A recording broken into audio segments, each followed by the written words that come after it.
नमस्कार, मी डॉक्टर प्रियंका शेंडे आपल्या सर्वांचं स्वागत करते आपल्या या कॉन्स्टिपेशन अँड आयुर्वेदा या सिरीजमध्ये।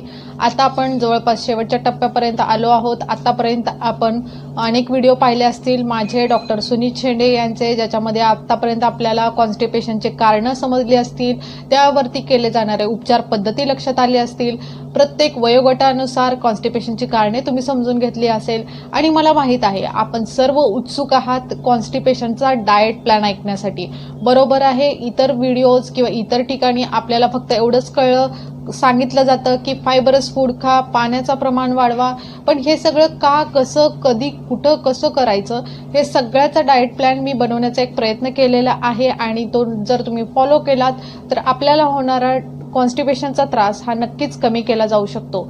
तर आपण सर्वात आधी माझा जो डाएट चार्ट तुम्हाला मी इथे दाखवणार आहे, तो डाएट चार्ट पहिल्यांदा आपण पाहणार आहोत आणि त्यानंतरच आपण कोणतं काय घ्यायचं, काय टाळायचं हे देखील आपण आजच्या या व्हिडिओमध्ये पाहणार आहोत। तर सर्वात आधी आपण आता पाहतोय तो हा डाएट चार्ट। बघा, मी एकदम सोप्या पद्धतीनं हा डाएट चार्ट बनवलेला आहे, ज्याच्यामध्ये आपल्याला फार काही मेहनत घ्यायची गरज नाहीये। पण सुरुवातीपासून हा डाएट चार्ट पहिले पाहूयात, समजून घेऊयात। तर प्रत्येकाचं उठायचं टायमिंग हे वेगवेगळं असू शकतं। काही लोक नाईट ड्युटीज वगैरे करून येतात, तर प्रत्येकाचं उठण्याचं टायमिंग हे वेगवेगळं असू शकतं। तर त्यानुसार ज्या वेळेस आपण उठाल त्यानंतर आपल्याला पहिलं काम काय करायचं आहे, तर फक्त 1 ग्लास कोमट पाणी घ्यायचं आहे आणि त्यामध्ये थोडासा लिंबू पिळायचा आहे आणि ते पाणी तसं घ्यायचं आहे।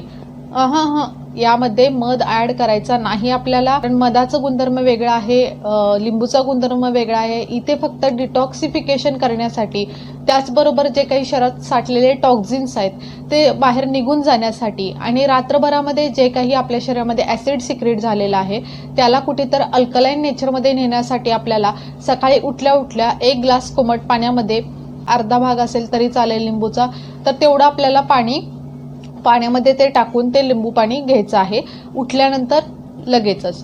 त्यानंतर 30 मिनिटाच्या नंतर आपल्याला काय करायचं आहे, रात्री आपण काही तयारी करावी लागेल आपल्याला। त्यासाठी रात्री आपल्याला काळे मनुके किंवा साधे मनुके ते आपल्याला रात्री पाण्यात किंवा दुधात भिजत घालायचे आहेत आणि दुसऱ्या दिवशी सकाळी उठल्यानंतर, म्हणजे आपण आता लिंबू पाणी पिलं त्यानंतर 30 मिनिटानंतर आपल्याला भिजवलेले जे काही मनुके आहेत किंवा बदाम आहेत ते तुम्ही घेऊ शकता।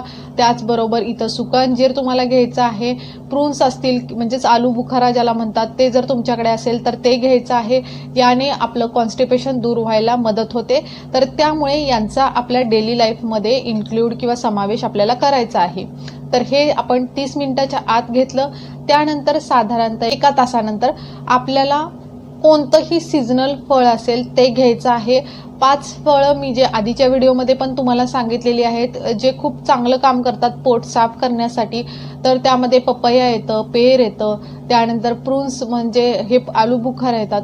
तर हे या पद्धतीची जे काही फळं आहेत किंवा केळी आहे, हे काय करतात, पोट साफ करायला मदत करतात। तर त्यापैकी जे कुठलं फळ अवेलेबल असेल ते तुम्ही घेऊ शकता इथे। तर आपल्याला अशा पद्धतीनं एक फळ खायचं आहे सकाळी उठल्या उठल्या, त्यामुळे आपला फायबरचा जो काही प्रमाण आहे आपल्या आहारातलं ते वाढलं आणि आपोआपच तुम्हाला पोट साफ व्हायला याची मदत होणार आहे।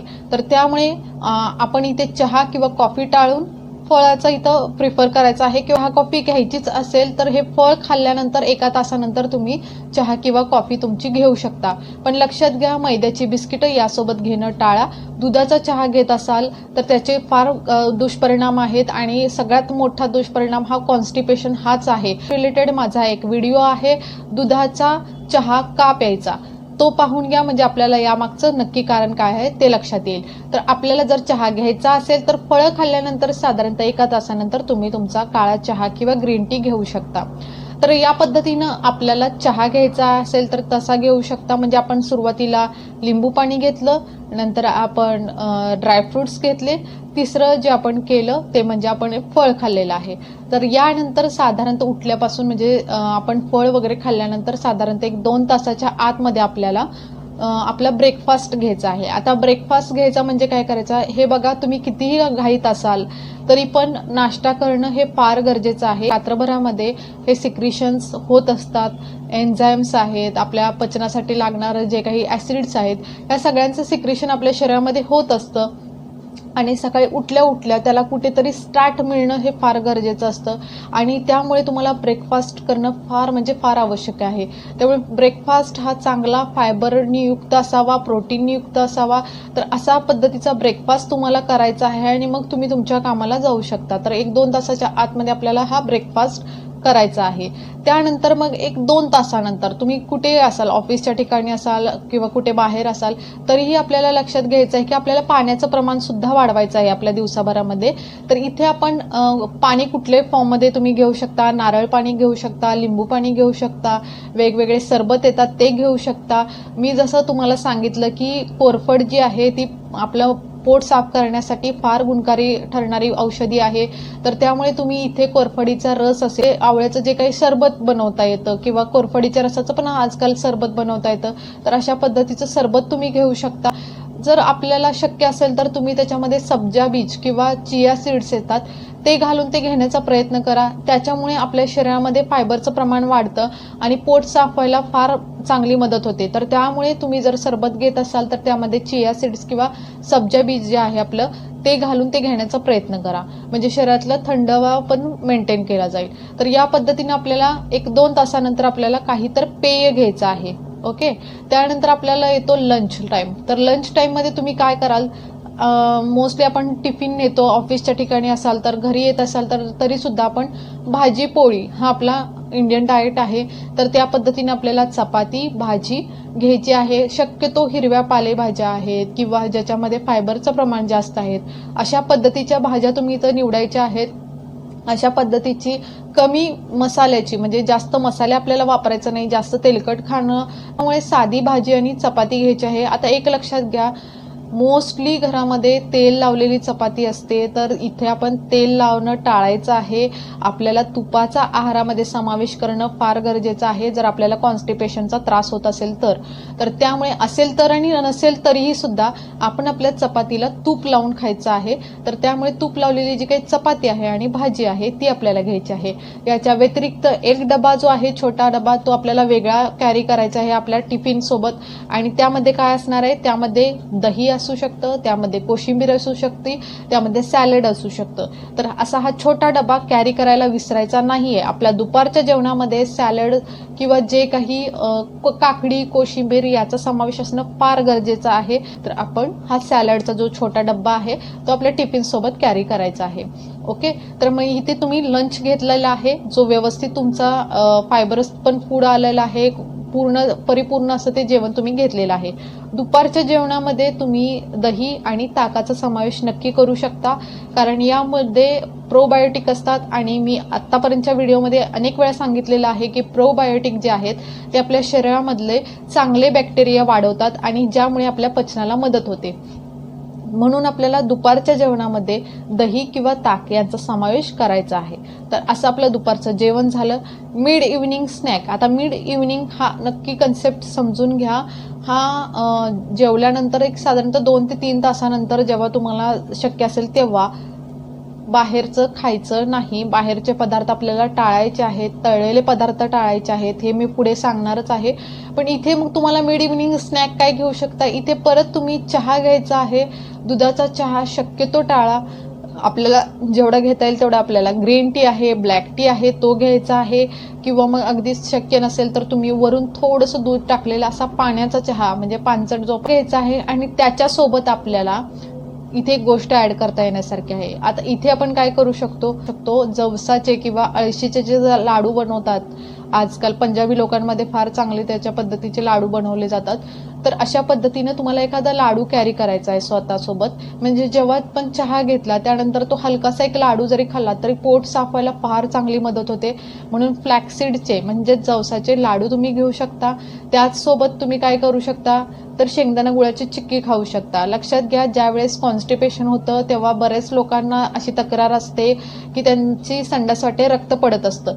मग ज्यावेळेस आपल्याला हा रक्त शरीराच्या बाहेर निघून जातं तेव्हा कुठेतरी आपल्या शरीरामध्ये आयरनची कमतरता येते किंवा आयरनच्याच गोळ्या घेतल्यामुळे सुद्धा कॉन्स्टिपेशन होतं. तर ही कुठेतरी आयरनची कमतरता आपल्याला भरून काढायची आहे.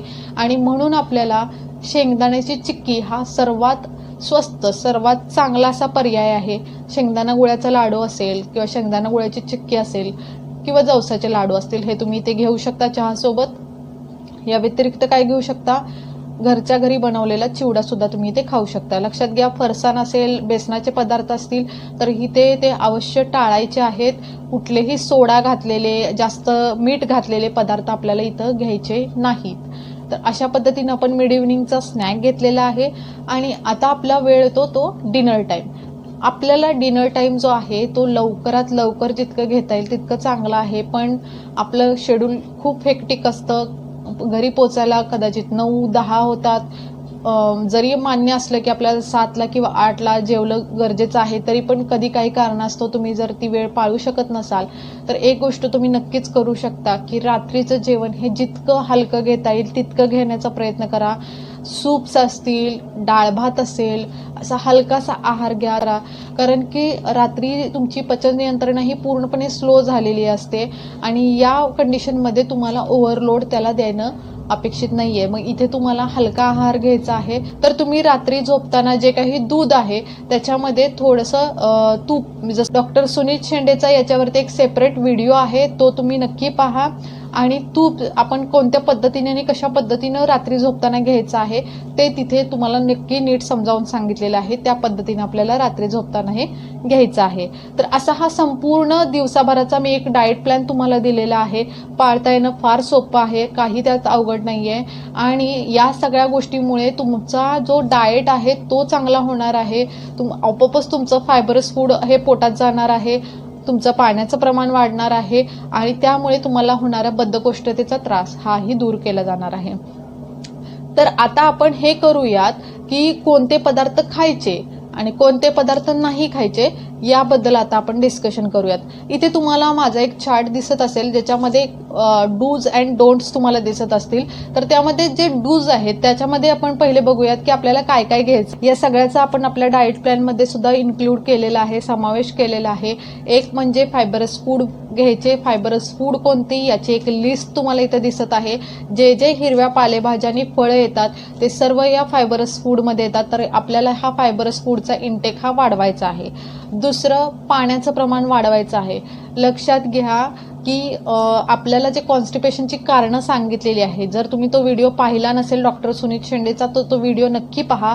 त्यामध्ये आपल्याला एक कारण महत्त्वाचं सांगितलेलं आहे, ते म्हणजे पाण्याचं प्रमाण। पाण्याचं प्रमाण जर कमी झालं तर जो काही मल आहे त्यातून पाणी शोषलं जाण्याचं काम हे आपले आतडे करत असतात आणि त्यामुळे तुम्हाला खडासंडास होण्याचा त्रास होत असतो। तर आपल्याला काहीही करून पाण्याचं प्रमाण इथे वाढवायचं आहे। पाण्याचं प्रमाण मिनिमम 8 ते 10 ग्लास असलं पाहिजे। प्रेग्नंट लेडी असेल तर त्याच्यामध्ये पाण्याचं प्रमाण किती असावं हे मी माझ्या व्हिडिओमध्ये सांगितलेले आहे, ते तुम्ही नक्की पहा। तर या पद्धतीने आपल्याला पाण्याचं प्रमाण वाढवायचं आहे। तिसरी गोष्ट काय करायची, त्याच्यामध्ये ड्रायफ्रुट्सचा समावेश करायचा आहे। आता तिसरी गोष्ट, ड्रायफ्रुट्स कसे इन्क्लूड करायचे ते मी तुम्हाला सुरुवातीच्या आपल्या डाएट प्लॅनमध्ये आपण त्याला इन्क्लूड केलेलं आहे। तशा पद्धतीने आपल्याला ड्रायफ्रुट्सचा समावेश करायचा आहे। इथं बघायला मिळतंय की काय करायचे, आपली लाईफस्टाईल इम्प्रूव्ह करायची आहे। मी हे जे काही 2-2 तासांनी थोडं थोडं थोडं खा असं तुम्हाला जे सांगितलेलं आहे ते याच कारणासाठी आहे, पेक्षा जास्त काम हे आपल्या आतड्यांना करावं लागतं जेव्हा हे सर्व पचनक्रिया चालू असते। त्यात जर आपला एक्सरसाइज नसेल, आपली लाईफस्टाईल चांगली नसेल, स्वरूप आपल्याला कॉन्स्टिपेशनचा त्रास होतो। त्यामुळे लाईफस्टाईल आपल्याला सुधारायची आहे, एक्सरसाइजचा आपल्याला यामध्ये समावेश करायचा आहे। कॉन्स्टिपेशनमध्ये कोणती योगासने किंवा कोणता एक्सरसाइज आपण करावा याच्यावरती माझा सेपरेट व्हिडिओ आहे, त्याची लिंक तुम्हाला डिस्क्रिप्शन बॉक्समध्ये मिळेल, तर हा व्हिडिओही नक्की पहा। कारणं सांगितलेली आहे, त्यामध्ये एक कारण हे सुद्धा होतं की स्लीप डिस्टर्बन्स किंवा जर तुमची झोप कमी झाली असेल तर या सगळ्याचा परिणाम सुद्धा आपल्याला कॉन्स्टिपेशनचा त्रास होतो। तर त्यामुळे आपली झोप ही परिपूर्ण कशी घेता येईल याकडे नक्की लक्ष द्या। आपण जो काही पदार्थ खातो तो बारीक पद्धतीने चावून खावा, म्हणजे जेणेकरून पचनाची क्रिया आणखीन चांगल्या पद्धतीनं करेल। तर त्यामुळे तोंडातल्या तोंडातच जे आपल्याला दात दिलेले आहेत त्याचा चांगला वापर करा आणि प्रत्येक घास हा बारीक चावून शांतपणे जेवण करा। घाईघाईत, गडबडीत, ट्रेनमध्ये, चालताना अशा पद्धतीने खाणं टाळा, कारण जे काही करतो माणूस तो पूर्णपणे आपल्या अन्नासाठीच करतो आणि जर हे अन्न व्यवस्थित खाता येत नसेल तर बाकीची धावपळ करण्यात काही अर्थ नाही असं मला वाटतं। तर त्यामुळे आपण जो काही जेवण जेवतोय, दिवसाचं जे काही कार्य आपल्या ज्याच्यावरती अवलंबून आहे ते शांत चित्तानं करणं हे फार गरजेचं आहे। आपल्याला कॉन्स्टिपेशनचा त्रासही होणार नाही. आपल्या आहारामध्ये तुपाचा समावेश करायला विसरू नका. आठवड्यातून 2 वेळेला किंवा जर शक्य असेल तर 2 वेळेला, नसेल तर जो सुट्टीचा दिवस असेल तसं आठवड्यातून एकदा आपण एरंड तेलाचा प्रयोगसुद्धा करू शकता जर आपल्याला कॉन्स्टिपेशनचा त्रास होत असेल तर, जेणेकरून आपलं जे पोट आहे ते व्यवस्थित साफ होत जाईल. तुमच्या जेवणाच्या वेळा या निश्चित असू द्या, तुमच्या झोपण्याची वेळ ही निश्चित असू द्या आणि याच पद्धतीनं आपल्याला टॉयलेटला जाण्याची वेळ ही सुद्धा निश्चित असू द्या. कारण की जसं आपलं बायोलॉजिकल क्लॉक चालतं त्या पद्धतीनं आपल्या सगळ्या क्रिया घडत असतात आणि मग त्या वेळेला बरोबर आपल्याला कॉल येतो, त्या वेळेला बरोबर जाग येते, त्या वेळेला बरोबर आपल्याला टॉयलेटला सुद्धा साफ होते.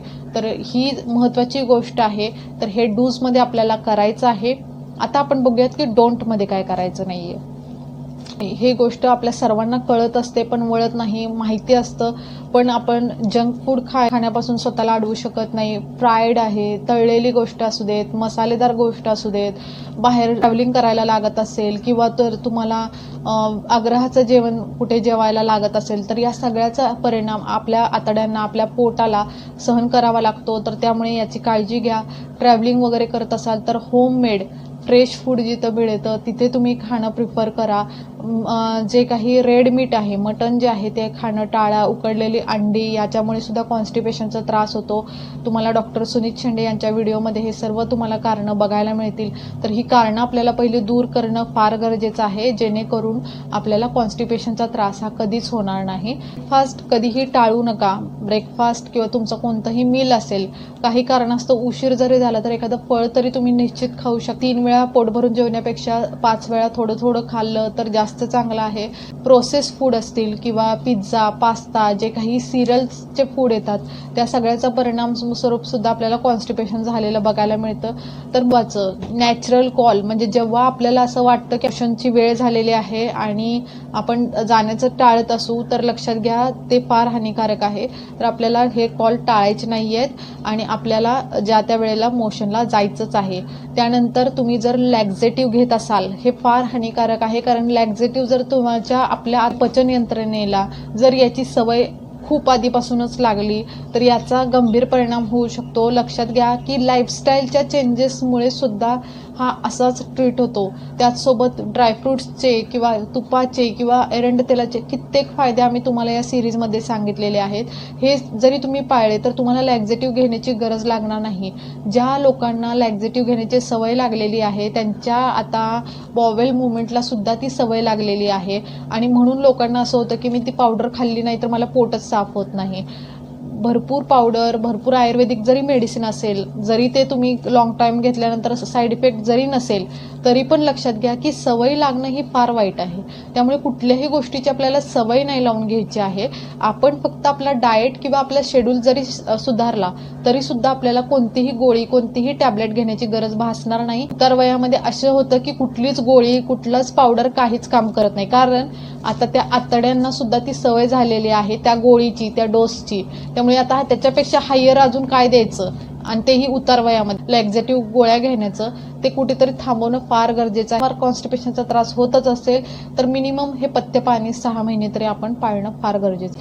तर आजच्या या व्हिडिओमध्ये आपण डाएट प्लॅन पाहिला, डूज अँड डोंट सुद्धा पाहिले आणि मला अपेक्षा आहे की हा तुम्हाला नक्की आवडला असेल. तर आपले जे कोणी आप्तजन असेल त्यांच्यासोबत हा शेअर करा. त्याचबरोबर माझा चॅनल जो आहे तो सबस्क्राईब करायला विसरू नका. अजिबात विसरायचं नाहीये. माझा चॅनल सबस्क्राईब करायचा आहे आणि आपण पुढे भेटणार आहोत आणखीन एका नवीन टॉपिकसह. तोपर्यंत धन्यवाद.